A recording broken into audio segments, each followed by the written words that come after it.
فأنا ناصح لإخواني بالصدع بالحق تبيض وجوههم. السكوت في مسألة الحزبية يضرها، فاصدع بما تؤمر وأعرض عن المشركين.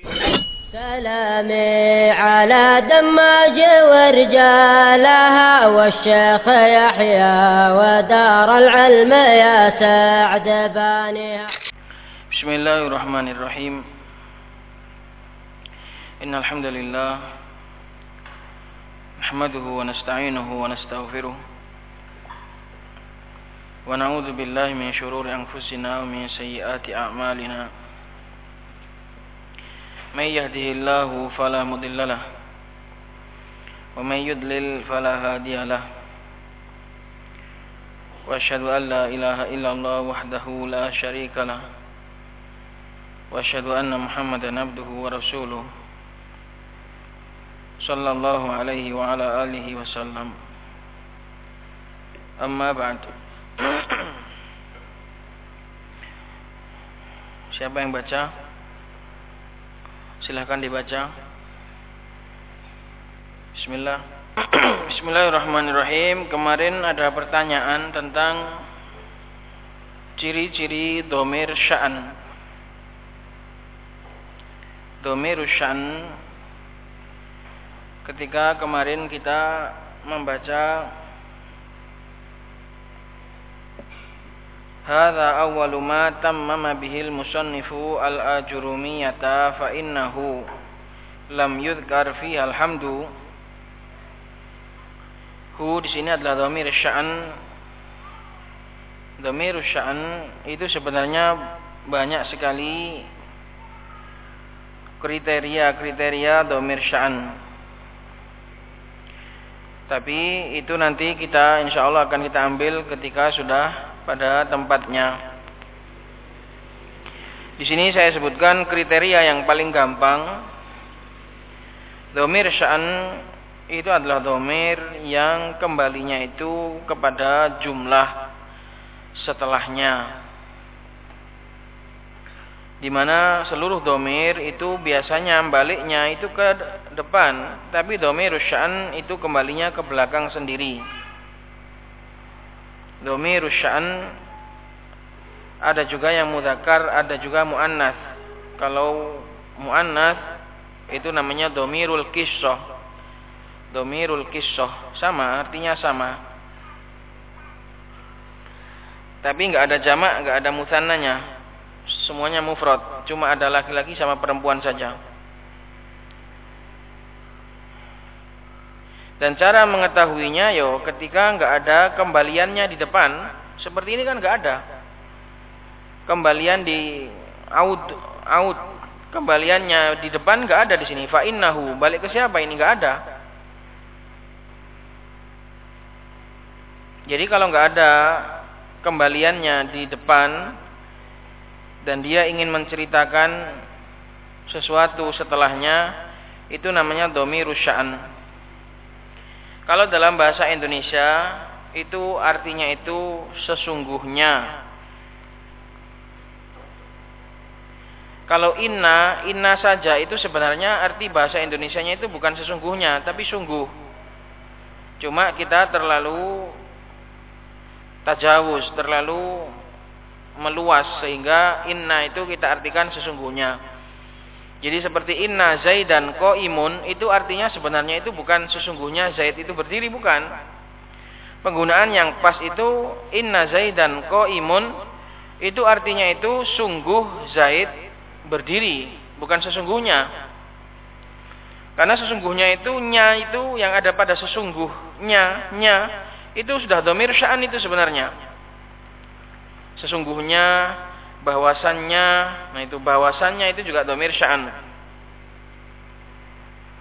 Ingin menceritakan sesuatu di belakangnya. Sesungguhnya Zaid itu qaimun, sesungguhnya Zaid itu berdiri.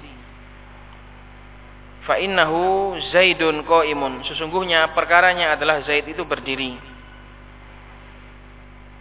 Itu dhamirus sya'an. Jadi hu itu diartikan dengan asy-sya'an. Fa innahu ay fa inna sya'na, sungguh keadaannya. Sya'an itu artinya keadaan. Sungguh hakikatnya, sungguh kisahnya sungguh sebenarnya, itu dhamirus sya'an. Fa'lam annahu la ilaha illallah. Hu di situ balik kepada la ilaha illallah. Ketahuilah bahwasannya tiada sesembahan yang berhak disembah kecuali Allah. Ketahuilah sesungguhnya tiada sesembahan yang berhak disembah kecuali Allah. Itu dhamir sya'an. Nanti dengan berjalannya waktu insya Allah akan mengenal sendiri. Yang penting syaratnya sampean harus tanggap. Kemarin tak kasih kaidah supaya bisa paten dalam ilmu nahwu itu harus kritis dalam kalimat. Enggak boleh berlonggar-longgar, harus ketat. Jangan ada satu kata pun yang lolos sampean enggak tahu tapi sampean biarkan. Itu nanti akan mematikan sinyal nahwu. Mematikan menjadikan mati rasa terhadap nahwu. Tapi kalau sampean ketat, kamu kok ngomong gini? Coba susun kalimatnya, coba di-i'rab. Nah, itu nanti akan menjadikan peka.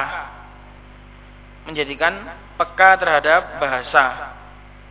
Nah, itu syarat utama seorang mahir dalam ilmu nahwu, yaitu peka, harus peka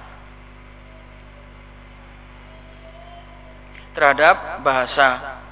Jadi kalau ada satu huruf atau satu kata yang enggak difahami harus segera dicari. Harus segera ditanyakan supaya menjadi seorang yang tanggap dalam ilmu bahasa. Seperti di sini kan, hadza awwalu ma tammama bihil musannifu al-ajrumiyata. Ini adalah awal apa-apa yang musannif itu menyempurnakan dengan perkara tadi, kitab Jurumiyah. Karena sesungguhnya tidak disebutkan di dalam kitab tersebut alhamdulillah. Maka hu di sini enggak ada kembaliannya, balik ke siapa?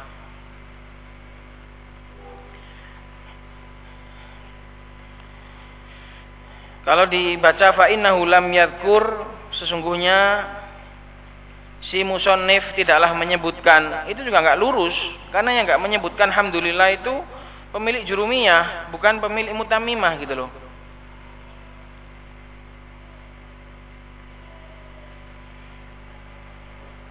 Maka fa innahu di sini enggak ada kembaliannya. Kembali ke musannif juga enggak benar. Kembali ke Jurumiyah juga enggak benar. Kecuali kalau mau ditakdirkan fa innahu lam yadhkur ai sahibul Jurumiyah. Nah, kalau ada sahibul Jurumiyah betul. Karena sesungguhnya atau karena sungguh pemilik Jurumiyah tidak menyebutkan di dalam Jurumiyahnya alhamdulillah dan salat dan salam. Nah, itu betul. Tapi kan enggak ada di sini, enggak ada sahibul. Cuma ada musannif sama ada kitab Jurumiyah. Musannif ini adalah musannif Mutammimah dan Jurumiyah tetap kitab Jurumiyah. Jadi enggak bisa. Qala al-musannif rahimahullahu taala al-Hattab, al-kalamu huwa al-lafdhu al-murakkabu al-mufidu bil wad'i. Kalam adalah perkataan. Kalam adalah perkataan dan dia hampir sama dengan qaul. Al-kalam dan al-qaul itu hampir sama. Ada juga sebagian yang membedakan antara kalam dengan qaul.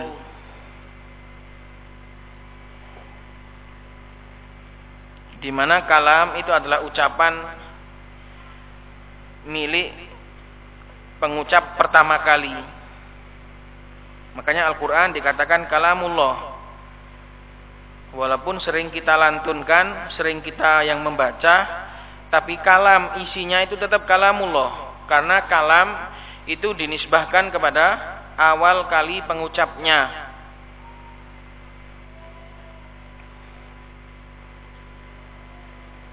Adapun qaul itu kadang bisa dipakai untuk orang yang mengucapkan walaupun bukan ucapan dia.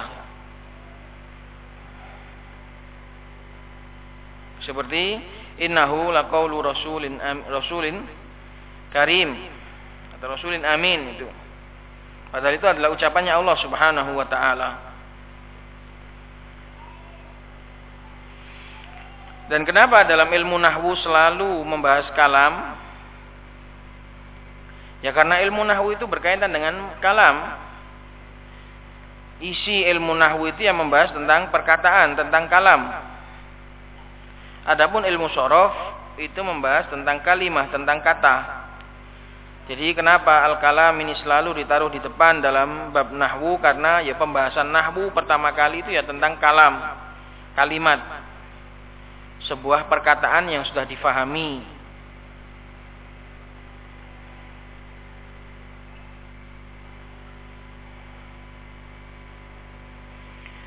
Al-kalamu huwa al-lafdhu al-murakkabu al-mufidu bil wad'i. Kalam adalah sebuah lafaz yang tersusun dan memberikan faedah dan menggunakan peletakan orang Arab.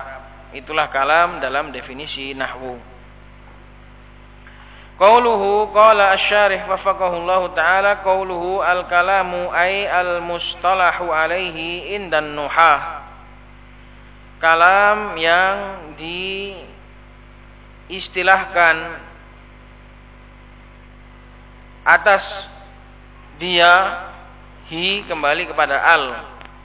Sebagaimana tadi malam tak sebutkan, al mudhafu ilaihi baliknya kepada al. Alif lam itu mengandung makna sesuatu.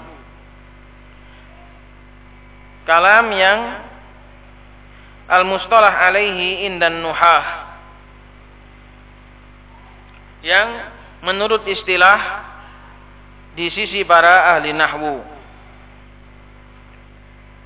Istilah itu apa sih? Istilah itu diambil dari kata-kata solaha, perdamaian. Jadi manusia itu berdamai untuk menyebut sesuatu, itu namanya istilah. Seperti motor ini, namanya apa ini? Motor. Kalau kita sepakat, jangan kita namai motor. Ayo kita namai kuda besi misalnya. Nah itulah istilah namanya, paham? Karena saya dan sampean semua sepakat untuk menamai sesuatu. Itu namanya istilah. Jadi istilah itu bukan nama atau bukan sebutan, tapi istilah itu adalah sesuatu sebutan yang sudah disepakati, itu namanya istilah. Dari kata-kata solaha, berdamai. Kita damai, kita baikan, kita sepakat untuk menamai sesuatu itu dengan suatu sebutan. Itu namanya istilah. Seperti di sini para ahli nahwu sepakat untuk menamai kalam itu adalah lafadz murakkab mufid bil wad'. Itu namanya sesuai dengan penyebutan atau istilahnya ahli nahwu. Nanti menurut istilah lain, menurut perdamaian orang dalam bab yang lain lagi, beda lagi maknanya. Tergantung. Makanya istilah itu dikatakan la musyahata fil istilah, tidak ada saling rebutan dalam istilah, bebas. Sampean mau mengistilahkan ini dengan istilah apa, terserah. Yang penting manusia mau diajak. Maka kalam menurut istilahnya ahli nahwu adalah ini, lafadz, murakkab, dan mufid, dan wad', memiliki 4 rukun. Wa qauluhu al-lafdhu huwa lughatan at-tarhu war-ramyu. Sekarang mau dijelaskan satu persatu. Lafadz itu dari kata-kata lafadho yalfidhu. Penggunaan secara bahasanya adalah lafadho itu adalah at-tarhu, melempar dan melontar. Ar-ramyu melempar, torh jadi taruh. Makanya kan bahasa ditaruh, ditorh, ditaruh. Bahasa Indonesia itu dari kata-kata torh, ditaruh, dilepaskan, dilemparkan, dilontarkan. Takulu, Contohnya kamu katakan lafadtu syai'a min fami. Saya melontarkan sesuatu dari mulutku. Saman ludahkan atau saman ucapkan, itu namanya lafad. Makanya ucapan itu disebut sebagai lafad karena dia terlontar dari mulut. Makanya ucapan, bunyi suara dari mulut itu disebut sebagai lafad karena dia itu terlontar dari mulut.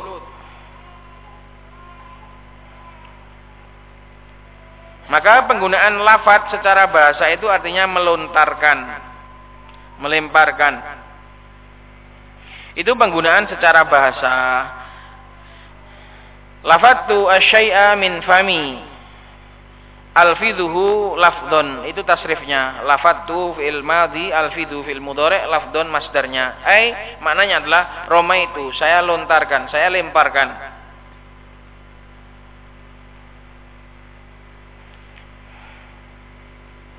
Makanya ma yalfidhu min qaulin, tidak ada yang terlontar dari mulut manusia kecuali pasti akan dicatat oleh 2 malaikat. Itu.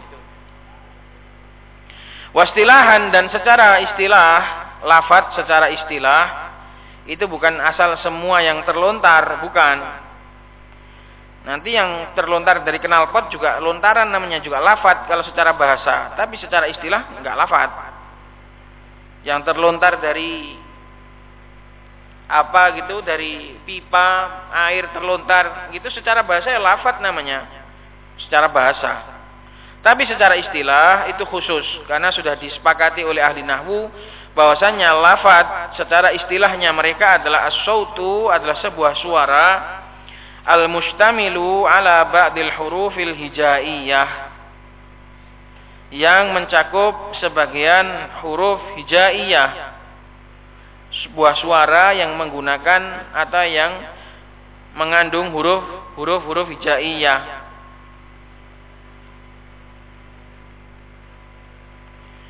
Nanti akan disebutkan dalam definisi kata bahwasanya lafaz itu bisa yang bermakna maupun yang enggak bermakna, itu semuanya namanya lafaz.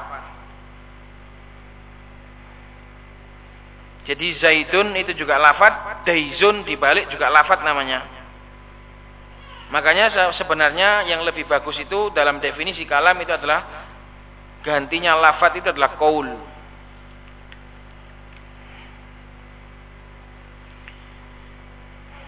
Tapi semua itu adalah masalah-masalah yang enggak seberapa penting. Yang penting sampean paham kalam itu apa, syarat-syaratnya itu apa, itu sudah menang banyak. Kazaidin masalan, seperti Zaid contohnya, fa innahu sautun istamala 'ala zai wal ya'i wad dal.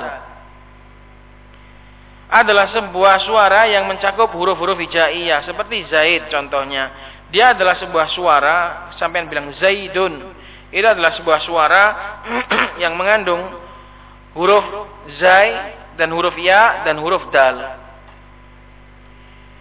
Ini adalah yang hakikat, ini yang hakikotan. Ada juga yang lafaz itu takdiron, contohnya domir mustatir, itu juga disebut sebagai lafaz walaupun enggak berbunyi.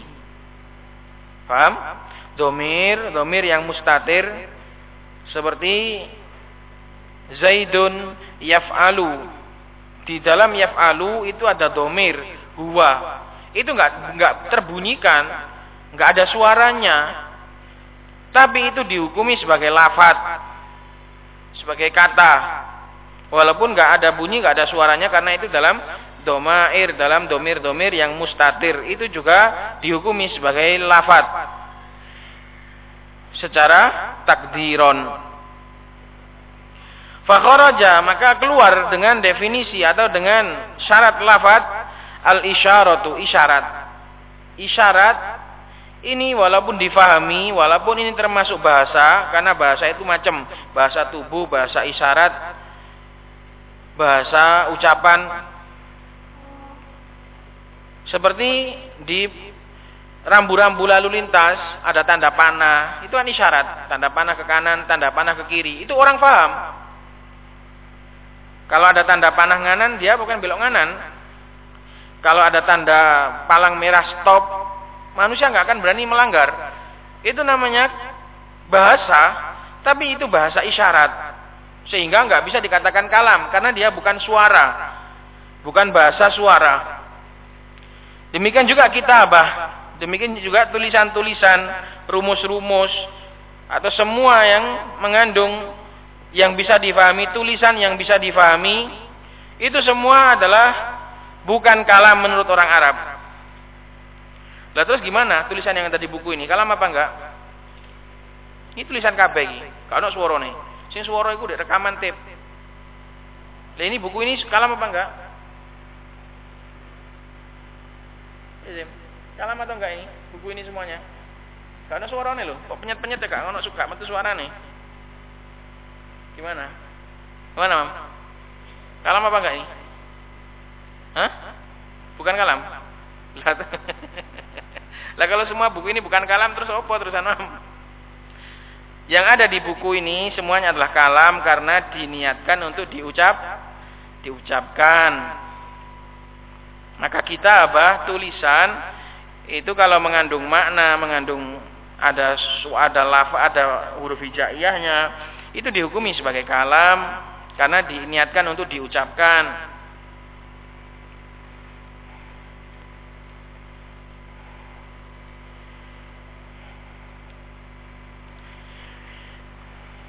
Wa nahwuhuma mimma laisa bilafdin. Demikian juga keluar dari definisi kalam adalah yang selainnya dari perkara-perkara yang bukan lafaz, dari perkara-perkara yang bukan suara.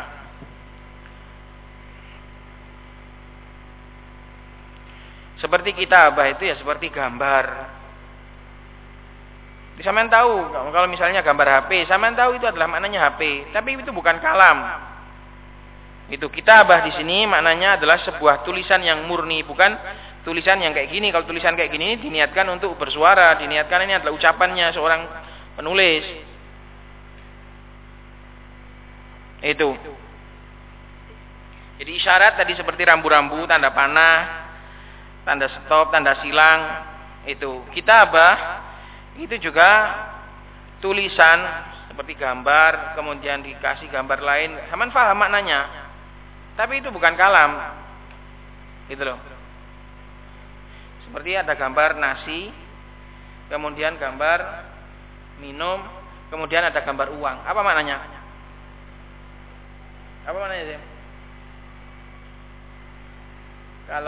Kalau makan, minum, bayar kan gitu. Paham kan? Tapi itu bukan kalam. Tapi itu bukan kalam karena itu hanya tulisan. Tapi kalau tulisan seperti ini dalam kitab ini ya kalam namanya, diucapkan. Musannifnya itu niat mengucapkan cuma lewat tulisan. Itu maknanya. Jadi jangan kemudian dikatakan, waduh berarti buku-buku semua ini bukan kalam. Al-Quran nanti akhirnya bukan kalam akhirnya. Karena kita nggak mendengar langsung suaranya. Enggak. Al-Quran adalah kalam. Karena itu diucapkan oleh Allah Subhanahu wa taala secara hakiki. Tapi yang dimaksud kitabah itu adalah murni tulisan seperti gambar-gambar yang bisa difahami, karikatur yang bisa difahami, itu bukan kalam. Fala tusamma kalaman indan nuhah. Maka itu bukan kalam menurut para nahwu, enggak bisa diirob. Aja sampai ngirob isyarat. Ojo sampai ngirob gambar, gak ono irobe. Nah, itu loh maknanya. Paham? Fala tusamma kalaman indan nuhah maknanya enggak bisa diirob. Sopo kon ngirob gambar? Gambar makanan, gambar nasi mubtada. Terus gambar minum atof. Terus sama dengan bayar duit khobar, gak bisa. Itu loh. Jadi makna fala tusamma kalaman indan nuha ini maknanya enggak bisa diirob dan enggak ada nahwunya, enggak bisa dibahas dalam ilmu nahwu. Makanya enggak disebut sebagai kalam, enggak masuk dalam ilmu nahwu karena enggak bisa diirob. Seperti isyarat.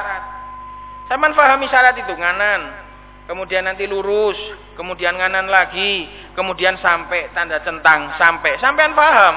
Secara pemahaman otak paham sampean suruh nganan, kemudian suruh lurus, kemudian suruh nganan lagi, kemudian sampai faham, tapi nggak bisa diirob. Jadi bukan kalam, jadi nggak masuk dalam ilmu nahwu gitu loh. Nah itu ya ikhwah. Maka nggak bisa masuk dalam pembahasan kita. Karena kita ini sedang bahas ilmu nahwu, dan ilmu nahwu itu adalah materinya adalah tentang kalam, tentang pembicaraan. Maka adalah khusus yang bisa di-i'rab, sedangkan isyarah, gambar-gambar, kitabah, rumus-rumus itu nggak bisa di-i'rab. Nggak ada mubtada khobar, nggak ada fi'il fa'il. Tapi kalau dalam ucapan, dalam buku-buku, tulisan-tulisan dalam buku ini, semuanya dihukumi kalam, bisa di-i'rab karena diniatkan untuk dibunyikan, disuarakan. Wa qauluhu, syarat yang kedua sekarang. Al-murakkabu, harus tersusun. Sebuah kata dan harus tersusun. Karena kalau satuan kata nggak bisa difahami, nggak ada hukumnya. Al-murakkab mananya adalah tersusun. Kenapa? Karena kalau satuan kata nggak disusun, nggak bisa difahami.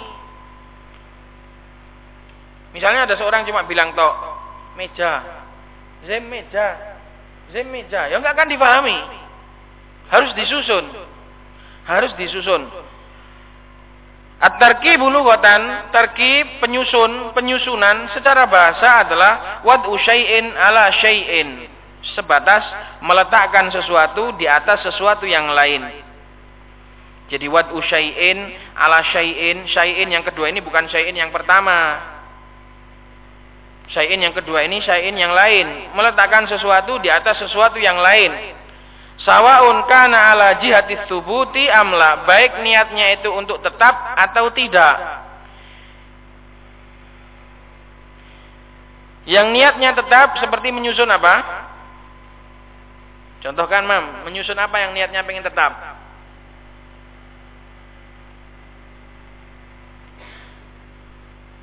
Apa?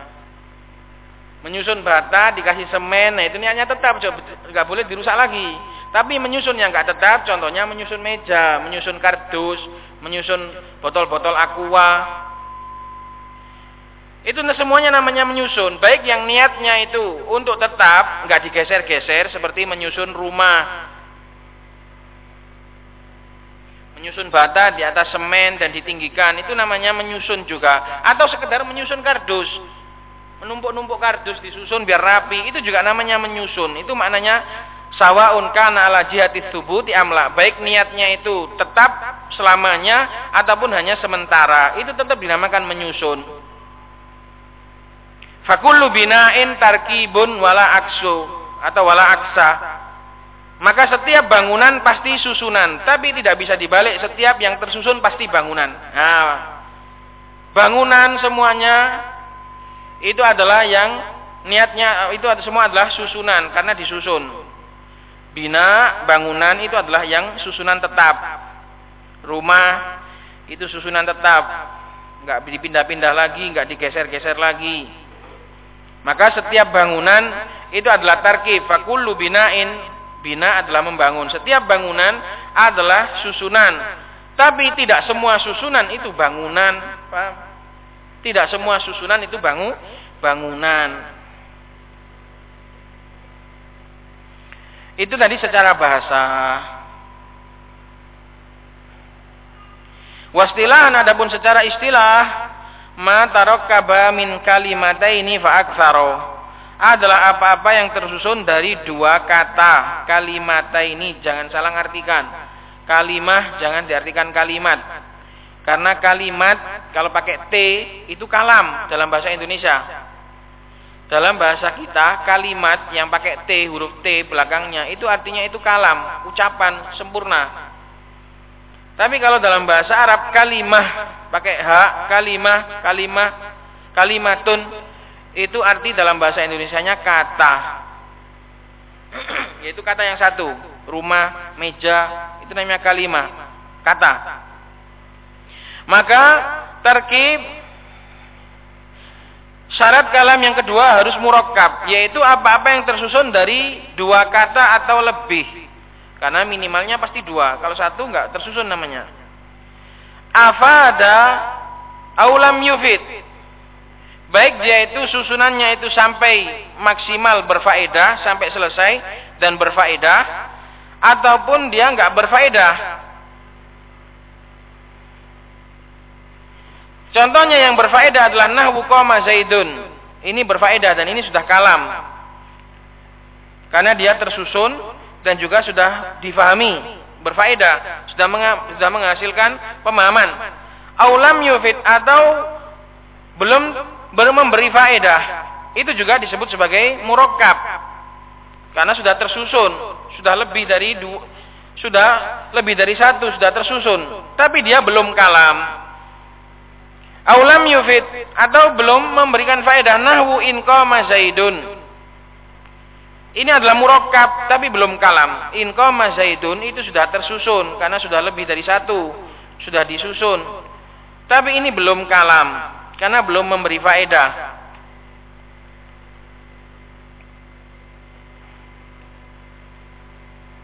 Dan sudah pernah saya sebutkan dulu dalam pelajaran tarkib itu ada macam-macam, nyusun kata itu ada macam-macam. Ada tarkib apa saja?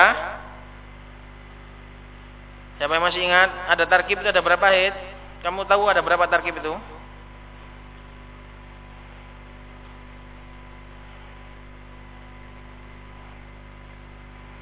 Umat, ada berapa tarkib itu? Ada 6. Pertama tarkib apa? Idhofi, isnadi, adadi, masji, apa? Atfi, terus satu lagi tarkib isnadi, tarkib idhofi, tarkib masji, tarkib adadi, tarkib atfi, dan sini apa ya?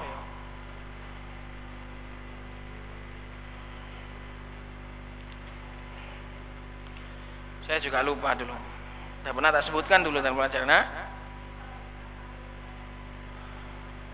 Tarkib naat ya. Itu semua tarkib. Tapi yang dimaksud dalam tarkib dalam bab kalam adalah tarkib isnadi, tarkib susunan yang sifatnya itu untuk membuat isnad ilaih. Bukan asal tarkib. Itu. Jadi apa-apa yang tersusun maksudnya dengan susunan isnad ilaih.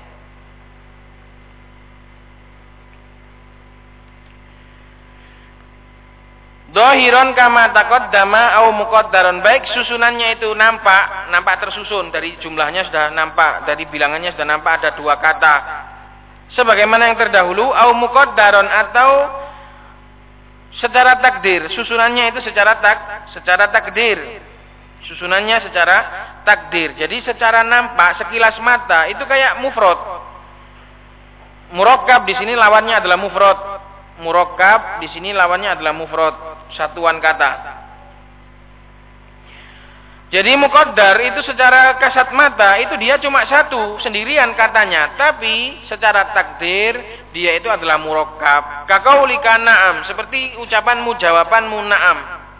Liman qala laka, bagi orang yang berkata kepadamu, hal hafidtad darsa, apakah kamu menghafal pelajaran? Kemudian kamu katakan na'am gitu saja. Maka na'am ini murakkab sebenarnya. Tapi murakkabnya secara takdir, bukan secara dohir, karena dohirnya cuma satu, na'am toh. Tapi secara takdir dia itu sebenarnya adalah murakkab, yaitu li'anna takdiro, karena takdirnya adalah na'am hafidtud darsa, ya saya menghafal pelajaran. Nggak mungkin cuma na'am toh. Kalau cuma na'am saja ya nggak kalam, nggak bisa diirob. Makanya dulu pernah saya sebutkan bahwasanya tulisan-tulisan di warung-warung bakso misalnya itu kalam, karena itu murakkab dengan apa? Secara takdir. Apa takdirnya? Kalau tulisan bakso gitu, sampean paham apa enggak? Paham. Itu kalam, karena takdirnya ini adalah warung bakso. Itu. Maka itu namanya murakkabnya secara takdir, tersusun secara takdir walaupun nampak sendiri, Walaupun secara zahir, secara nampak dia adalah tidak tersusun. Fa kharaja bil murakkabi al mufradu, maka keluar dengan definisi atau dengan syarat murakkab adalah mufrad. Mufrad di sini maknanya adalah satuan kata, bukan kata yang bermakna satu. Beda loh. Satuan kata dengan kata yang bermakna satu itu beda. Ini semua sudah pernah kita utak-atik, pernah kita jelaskan dulu. Kazaidin, seperti Zaid saja, Zaid gitu saja. Fala yuqalu lahu kalamun indan nuhah. Maka dia tidak bisa dikatakan sebagai kalam di sisi para nahwu karena dia kurang, karena dia tidak memenuhi beberapa syarat. Nanti setelah pembahasan kalam ini akan saya buatkan pertanyaan-pertanyaan latihan supaya handal insyaallah. Fala yuqalu lahu kalamun indan nuha. Apa i'rabnya kalam di sini? Fala yuqalu lahu kalamun indan nuhati. Naibul fa'il dari yuqalu.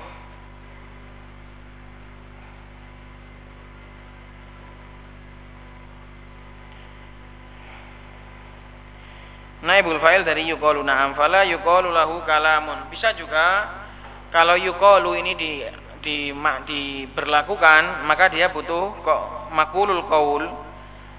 Sehingga kalamun di sini adalah khabar dari mubtada' mahdzuf, huwa kalamun. Fala yuqalu lahu huwa kalamun indan nuha.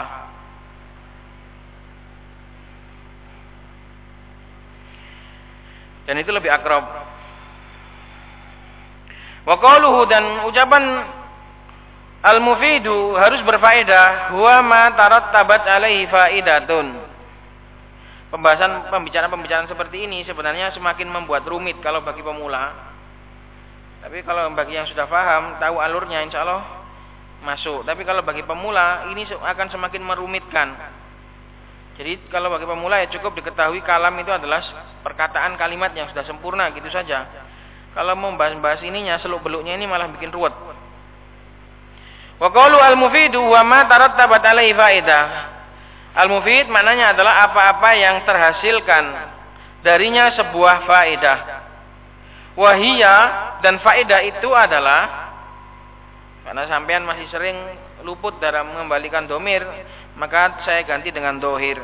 Wahia, dan faedah itu secara bahasa adalah mastufida min ilmin au malin, apa-apa yang diambil manfaatnya baik berupa ilmu atau berupa harta. Min di sini artinya berupa, mastufida min ilmin au malin, apa-apa yang diambil faedah dari berupa ilmu ataupun harta, itu namanya faedah.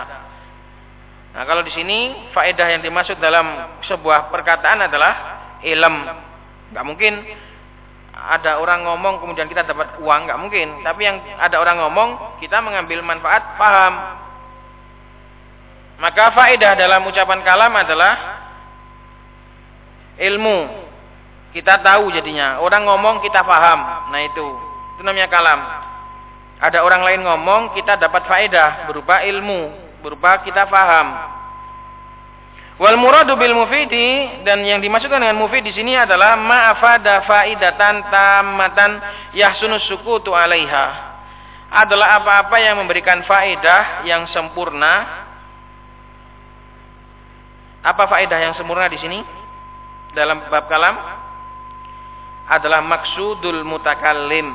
Ma'afada faidatan tammatan, faedah yang sempurna dalam bab kalam adalah maksudul mutakallim. Ya tujuannya orang yang ngomong itu sampean bisa paham. Itu.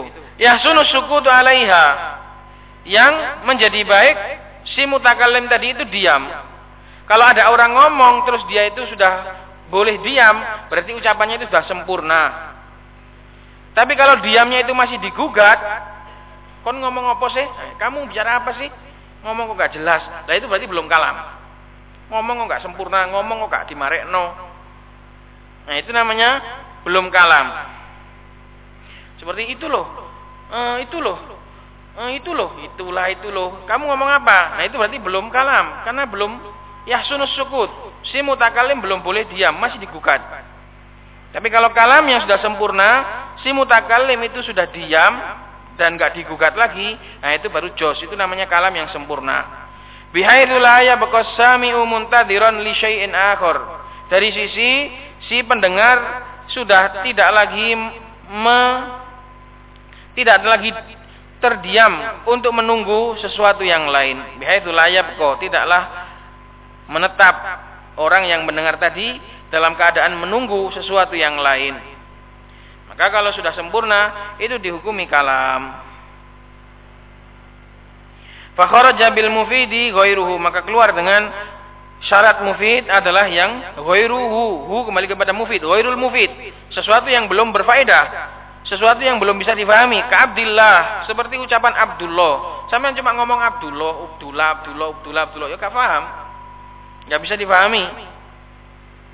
Atau cuma ngomong Zaid wa Zaidin, cuma ngomong Zaid, ya enggak difahami. Atau wa in qama Zaidun, sudah murakkab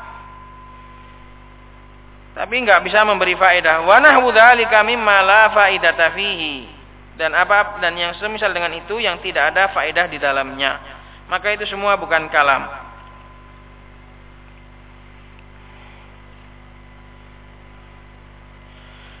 Wa qaluhu bil wad'i huwa lughatan, dan ucapan bil wad' harus menggunakan peletakan.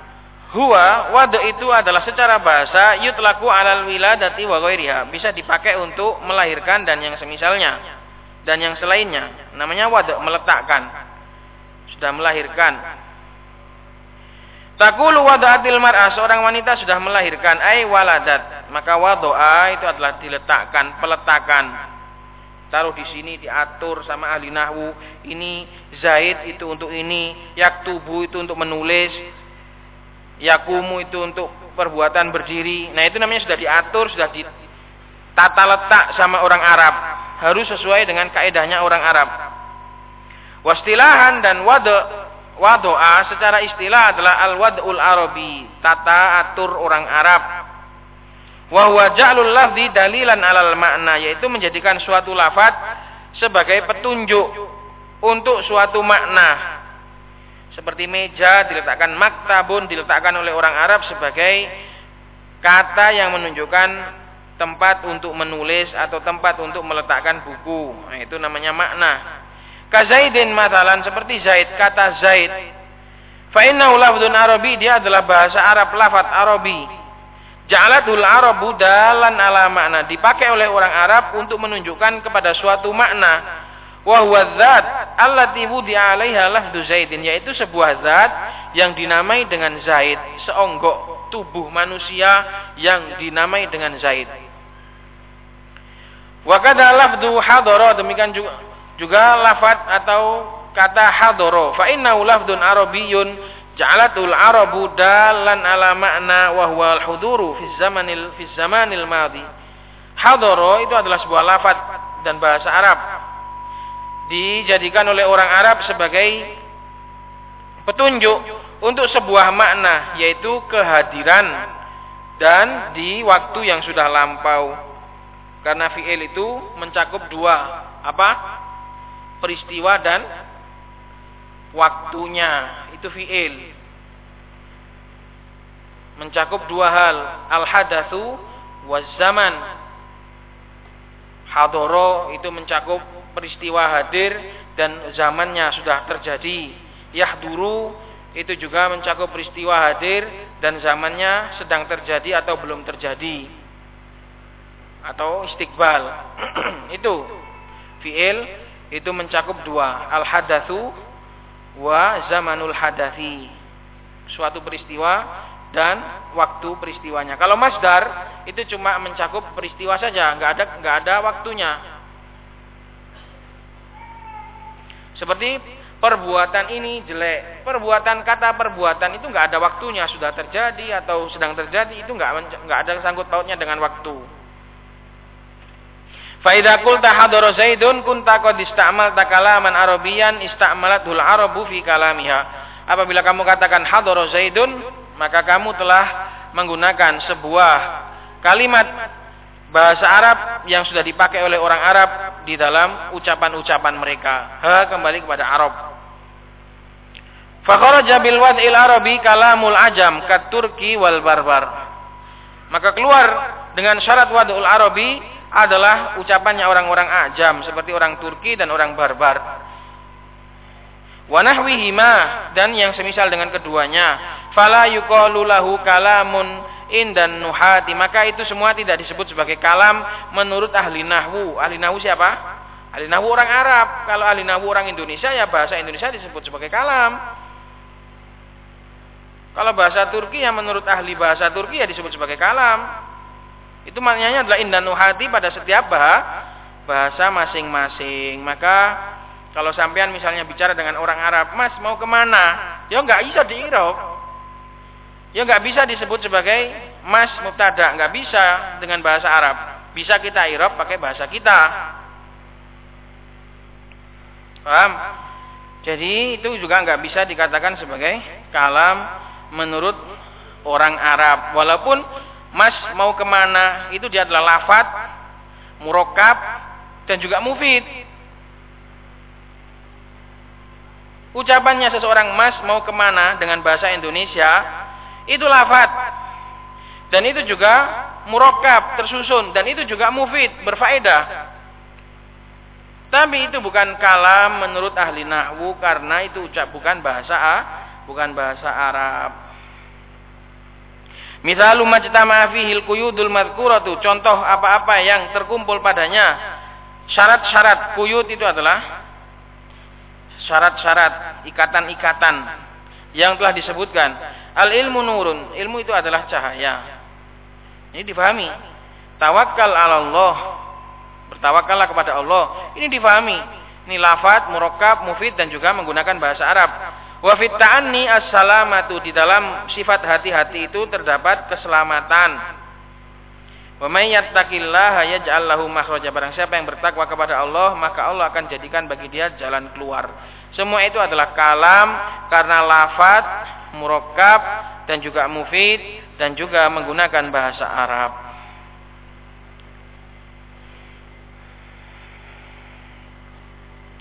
Baik, semoga tadi bisa difahami. Subhanakallahumma wabihamdik, asyhadu an la ilaha illa anta, astaghfiruka wa atubu ilaik. Kalau mau tanya-tanya silahkan dikirim pakai kertas.